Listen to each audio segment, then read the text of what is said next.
അസ്സലാമു അലൈക്കും വറഹ്മത്തുള്ളാഹി വബറകാതുഹു.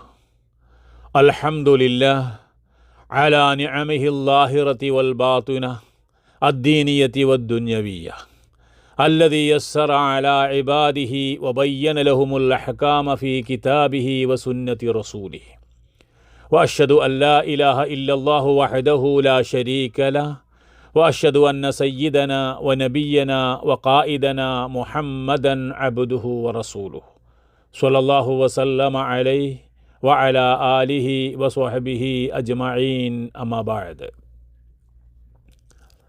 ജംറത്തുൽ അഖബയെ എറിയുക. ജംറത്തുൽ അഖബയെ എറിയൽ ഹജ്ജിൻ്റെ വാജിബാത്തിൽപ്പെട്ടതാണ്. അഥവാ ഒഴിവാക്കിയാൽ അറവ് കൊണ്ട് പരിഹരിക്കപ്പെടുമെന്ന പ്രത്യേകതയുള്ളത് എന്ന് ചുരുക്കം. പെരുന്നാളിന് എറിയേണ്ട സ്ഥലത്തിനാണ് ജംറത്തുൽ അഖബ എന്ന് പറയുന്നത്. പെരുന്നാൾ ദിവസം ഒരു സ്ഥലത്ത് മാത്രമാണ് എറിയേണ്ടത്. 3 സ്ഥലത്തും കൂടി അന്ന് എറിയാൻ പാടുള്ളതല്ല എന്ന കാര്യം സന്ദർഭോചിതം ഞാൻ ഓർമ്മപ്പെടുത്തുകയാണ്. മുസ്ദലിഫയിൽ നിന്ന് വരുമ്പോൾ ആദ്യം ദൃഷ്ടിയിൽപ്പെടുക ജംറത്തുൽ ഊലയാണ്. പെരുന്നാൾ ദിവസം ഇവിടെ എറിയരുത്. പിന്നീട് കാണുന്ന ജംറക്കാണ് ജംറത്തുൽ ഉസ്ത എന്ന് പറയുന്നത്. ഇവിടെയും അന്ന് ഏറില്ല. 3ാമത് സ്ഥിതി ചെയ്യുന്നതാണ് പെരുന്നാൾ ദിവസം എറിയാനുള്ള ജംറത്തുൽ അഖബ. ഒന്നുകൂടെ തെളിച്ച് പറഞ്ഞാൽ, ഹറം ഭാഗത്ത് നിന്ന് വരുമ്പോൾ ആദ്യമായി കാണുന്ന ജംറയാണ് ജംറത്തുൽ അഖബ. ഇവിടെയാണ് പെരുന്നാൾ ദിവസം എറിയേണ്ടത്. എപ്പോഴാണ് ഏറിൻ്റെ സമയം? പെരുന്നാൾ രാവിൻ്റെ അർദ്ധരാത്രി മുതൽ ഏറിൻ്റെ സമയം പ്രവേശിക്കുന്നതാണ്. അയ്യാമുത്ത് തശ്രീഖ് അഥവാ ദുൽഹജ്ജ് 13ൻ്റെ അസ്തമയം വരെ എറിയാനുള്ള വിശാലമായ സമയവും ആണ്. എന്നാൽ പെരുന്നാൾ ദിവസം സൂര്യൻ ഉദിച്ചതു മുതൽ മധ്യത്തിൽ നിന്ന് നീങ്ങുന്നത് വരെയുള്ള സമയമാണ് ഏറ്റവും ശ്രേഷ്ഠം. പെരുന്നാൾ ദിവസം എറിഞ്ഞില്ലെങ്കിൽ ഒരു കുറ്റവുമില്ല.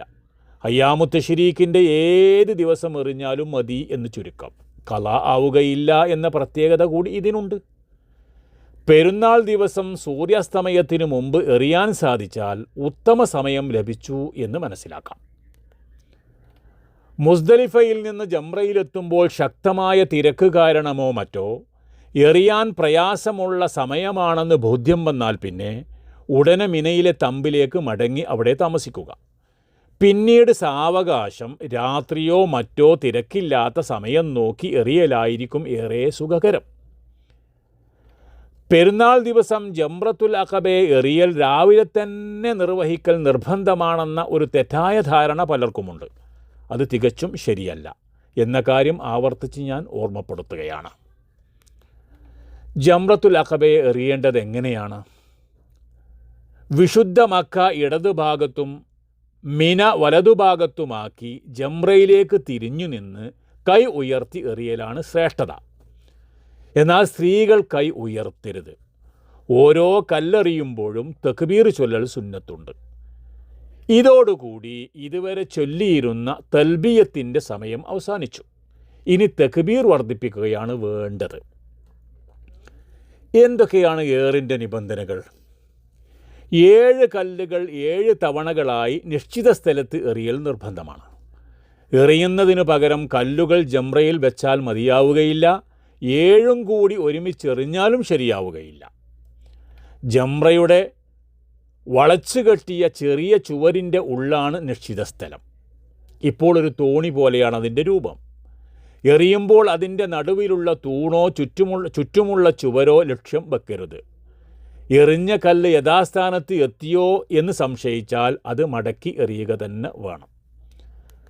കുഴിയിൽ നിറഞ്ഞു കിടക്കുന്ന കല്ലുകളിലേക്ക് എറിയുന്നത് കൊണ്ടും എറിഞ്ഞ സ്ഥലത്ത് നിന്ന് കല്ല് ഉരുണ്ട് പുറത്തേക്ക് പോകുന്നത് കൊണ്ടും യാതൊരു കുഴപ്പവും ഇല്ല എന്ന് മനസ്സിലാക്കുക.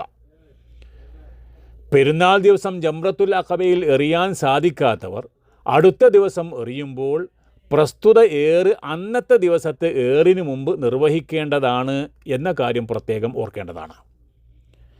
ഇങ്ങനെ അയ്യാമുത്ത് തശ്രീഖിൻ്റെ അവസാന സമയം വരെ നീട്ടിക്കൊണ്ടു പോകുന്നതിന് യാതൊരു വിരോധവും ഇല്ല. പക്ഷേ ഏറുകൾ ക്രമപ്രകാരം നിർവഹിക്കണമെന്നേ നിർബന്ധമുള്ളൂ. ഇനി പെരുന്നാൾ ദിവസം ജംറത്തുൽ അഖബയിൽ എറിയാതെ ഒരാൾ ഹറമിലേക്ക് ചെന്ന് ഹജ്ജിൻ്റെ തവാഫും ഖുദൂമിൻ്റെ തവാഫിനോടുകൂടെ സഅയും ചെയ്തിട്ടില്ലെങ്കിൽ അതും ചെയ്താൽ മുടി എടുക്കാവുന്നതും 1-ാം വിരാമം ലഭിക്കുന്നതുമാണ്. കല്ലെറിയൽ പിന്നീട് നിർവഹിച്ചാൽ മതി എന്ന് ചുരുക്കം. അയ്യാമു തശ്രീഖിൻ്റെ 3 ദിവസങ്ങളിലും എറിഞ്ഞില്ലെങ്കിൽ ഏറിൻ്റെ സമയം നഷ്ടപ്പെടുന്നതാണ്. പിന്നീട് എറിയൽ ഇല്ല.